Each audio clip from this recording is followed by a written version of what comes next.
All right, this is numbers 31 through 35. And the directions for this one says, what additional information is needed in order to prove that a quadrilateral ABCD is a parallelogram? So we've got the quadrilateral here. And for each given situation, we're going to try to figure out what else would we need to know to say that it truly is a parallelogram. All right, so at first we're told that segment AB is parallel to segment DC. So I'm going to mark that on here. AB is parallel to DC. Now each of these situations is independent of each other, okay? So right now I know that this side is parallel to this side. So one of my rules for proving a quadrilateral is a parallelogram is that I have two sets of parallel sides. So I could say that BC is parallel to AD, and then I would be good. I would have two sets of parallel sides. So one of my options here is that BC is parallel to AD. Now, there's also another option. I hope you can see that. All right. I also have a rule that says if one set of sides is both parallel and congruent, then it is a parallelogram. So I have one set of parallel sides. If I say that they're also congruent, then I can say this is a parallelogram. So I could also say that AB is congruent to CD. All right? And then I would have both a parallel side, that side would be both parallel and congruent. So that's one of my rules. Or again, I could use the two sets of parallel sides. So either one would work. All right, I'm going to erase that situation here because the next one is independent of it.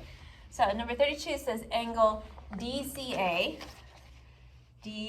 So this angle right here, I don't know if you can see that or not. So this angle right here is congruent to angle BAC, to this one. Okay, so I've got opposite angles here.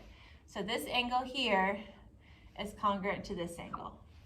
All right, so I have a theorem that says if both sets of opposite sides are congruent to each other, then the quadrilateral is a parallelogram. So I would need to say that this angle is congruent to this angle. So I can say that angle ABC is congruent to angle ADC. All right, so that would give me enough information to prove that it is, in fact, a parallelogram. All right, that's the only option for that one. Next, all right, let me get rid of these markings here because each one, again, is independent of itself. And I'm so sorry, my markers are terrible. I need to buy some more. I feel like I just bought some more. All right, I'm gonna try this black marker. Alrighty, so number 33 says the measure of angle CDA plus the measure of angle DAB equal 180. So I've got consecutive angles that are supplementary. So there's a rule that says if an angle is supplementary, if the consecutive angle to both consecutive angles to one angle are both supplementary, then the quadrilateral is a parallelogram. I think I just botched what I just said, but you guys should know that one. All right, so I'm going to start with this angle right here, angle CDA. Okay, so this one right here, this marker is not working. Let's try orange. Okay, so CDA. They've already told me that CDA and DAB equal 180. So I need to prove that this one is also, if I say that this one, if I say that CDA is supplementary to CBA, then I could also say that this quadrilateral is a parallelogram. So I have to say, all right, it's not going to work. The measure of angle CDA, so I'm going to take this one right here, plus the measure of angle CBA equals 180. All right, so that's one option if I choose this angle right here. So again, CDA plus DAB is supplementary, and then CDA and CBA are supplementary. Now I'm going to focus on this one, all right, because there's two options here. I could also say that DAB, the measure of angle DAB, is supplementary to ABC.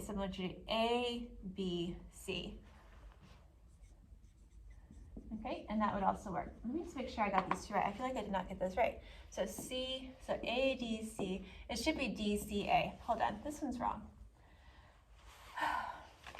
All right, so CDA, ADC, and then DCB. It should be angle DCB. Sorry, I got that wrong at first. All right, so I'm going to correct that. So number 33 should be the measure of angle CDA plus DCB equals 180. Those are the consecutive angles. I was getting the wrong angle as my vertex. And then finally, DAB and ABC could also be supplementary. Okay? All right, number 34 says that AB is congruent to DC. So AB is congruent to DC. Again, two options for this one. Since I have one set of sides that are congruent to each other, if I said that the sides were also parallel, then I could say it's a parallelogram. So I can say AB is parallel to DC, or I could also say that the other set of opposite sides are congruent to each other. So I can also say that AD is congruent to CB.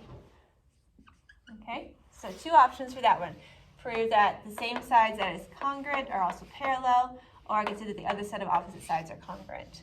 All right, and finally, number 34 says that DE is congruent to EB.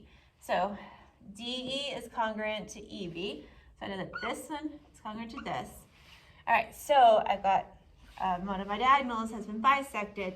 So if I know that this is congruent to this, then I can say that it's a parallelogram. So I'd say that if I know that AE is congruent to EC, then it would be a parallelogram. Okay, and that is 31 through 35.